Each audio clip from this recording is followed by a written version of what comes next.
Assalamualaikum warahmatullahi wabarakatuh. Halo guys, perkenalkan nama saya Fitri Maharani. Saya merupakan mahasiswa jurusan Pendidikan Bahasa dan Seni, Program Studi Pendidikan Bahasa dan Sastra Indonesia, Fakultas Keguruan dan Ilmu Pendidikan Universitas Riau. Pada konten saya yang satu ini, saya akan membahas tentang kritik sastra, yaitu kritik sosial dalam lagu Bento karya Iwan Fals. Saksikan terus ya. Mengapa saya mengangkat lagu ini? Karena menurut saya lagu Bento karya Iwan Fals ini mengandung kritik-kritik sosial, yaitu kritik sosial terhadap ekonomi, kemudian terhadap politik, dan masalah hukum. Untuk mengkritik lagu ini, saya menggunakan kritik sosial. Apa itu kritik sosial? Kritik sosial adalah tanggapan terhadap karya sastra yang berhubungan dengan masyarakat atau kepentingan umum yang disertai uraian-uraian dan perbandingan tentang baik buruk karya sastra tersebut.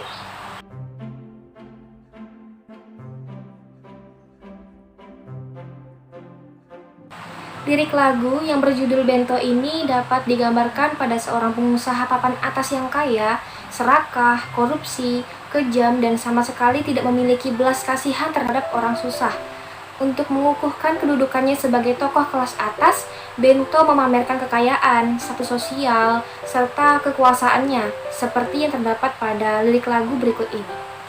Mobilku banyak, harta berlimpah, orang memanggilku bos eksekutif, tokoh papan atas segalanya. Tingkat kekayaan yang dipamerkan ditandai dengan rumah real estate, mobil yang banyak, dan harta berlimpah. Pemakaian kata real estate yang berasal dari bahasa Inggris menunjukkan bahwa rumah yang dimaksud adalah bukan rumah biasa, melainkan rumah mewah, misalnya para pejabat tinggi negara, para bos besar, para pebisnis besar. Mobil yang dimilikinya juga tidak hanya satu, melainkan banyak yang semakin diperkuat dengan harta yang berlimpah. Untuk memperlihatkan kedudukannya, ia memposisikan dirinya sebagai bos eksekutif. Kata bos menunjukkan bahwa ia berada pada puncak pimpinan sehingga memiliki kekuasaan yang besar atas bawahannya. Eksekutif berarti mengacu pada badan eksekutif pemerintahan. Tidak cukup dengan memperlihatkan posisi strukturalnya, tetapi Bento menegaskan bahwa ia merupakan tokoh papan atas segalanya, yang dapat diartikan bahwa ia menganggap dirinya sebagai tokoh masyarakat di dalam segala bidang. Kemudian, bentuk kritik mengenai masalah politik seringkali terjadi di setiap negara, khususnya di negara Indonesia. Banyak sekali berbagai masalah politik yang terjadi, salah satunya adalah masalah politik kampanye hitam. Kampanye hitam adalah sebuah kampanye yang dilakukan dengan cara menjelek-jelekkan calon A dan memperlihatkan kebaikan-kebaikan dari calon B, begitu pula sebaliknya. Pada lirik lagu Bento yang berbunyi, Bisnisku menjaga, jagalah apa saja, yang penting aku senang, aku menang. dalam kutipan tersebut mengkritisi tentang sesuatu tindakan secara sadar yang dilakukan oleh pejabat tinggi negara dalam berpolitik, baik atau buruk politik asalkan menang tidak jadi masalah. Kampanye hitam termasuk dalam bagian makna yang terkandung dalam lirik lagu tersebut. Apapun yang dilakukan, yang penting bisa menang dan membuat hati senang, baik atau buruknya perbuatan itu tidak jadi masalah baginya. Kemudian timbul lagi bentuk masalah politik yang lain, yakni mengenai kasus HAM, yaitu hak asasi manusia, yang terjadi pada masa lalu, kasus bus Transjakarta, dan lain sebagainya.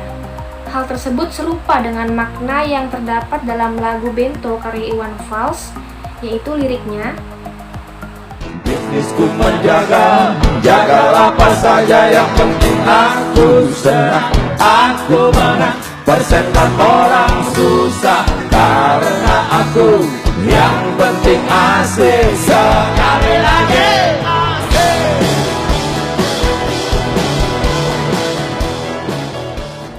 Dalam kutipan tersebut, jika dicermati secara mendalam, makna yang terkandung pada tiap-tiap liriknya tersebut terlihat beberapa lirik lagu yang membahas tentang masalah sosial politik yang terjadi pada saat itu.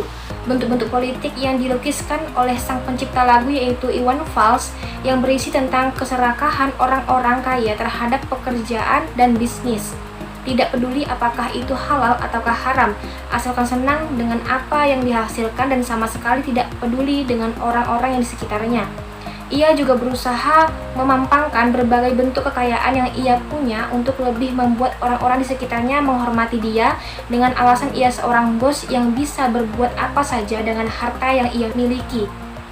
Kemudian, masalah-masalah ketidaktegaan hukum yang terjadi di negara Indonesia sangat tidak sesuai dengan Undang-Undang Dasar yang berlaku. Misalnya, hukuman yang berlaku untuk para pejabat koruptor yang selama ini membuat para masyarakat resah akibat ulah mereka. Mereka hanya mendapat hukuman penjara selama beberapa tahun, padahal uang negara yang mereka korupsi selama ini rata-rata di atas 1 miliar. Berbeda halnya dengan hukuman yang diberikan kepada pencuri ayam tetangga. Mereka mendapatkan hukuman lebih dari 2 bulan, padahal perbuatan yang dia lakukan hanya mencuri seekor ayam. Kalau misalnya ayam itu dijual, mungkin hanya berkisar 7-100 ribu saja. Bisa dibayangkan betapa hukum di negara kita ini sungguh tidak adil terhadap rakyat. Berikut adalah lirik lagu Bento karya Iwan Fals akan memperpanjang tentang masalah ketidaktegaan hukum yang terjadi di negara kita.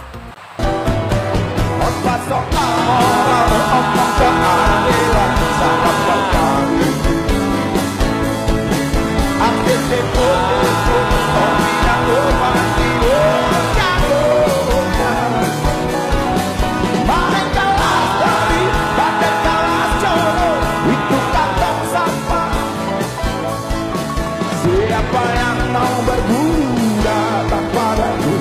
Sebut nama 3 kali. Bento, Bento, Bento.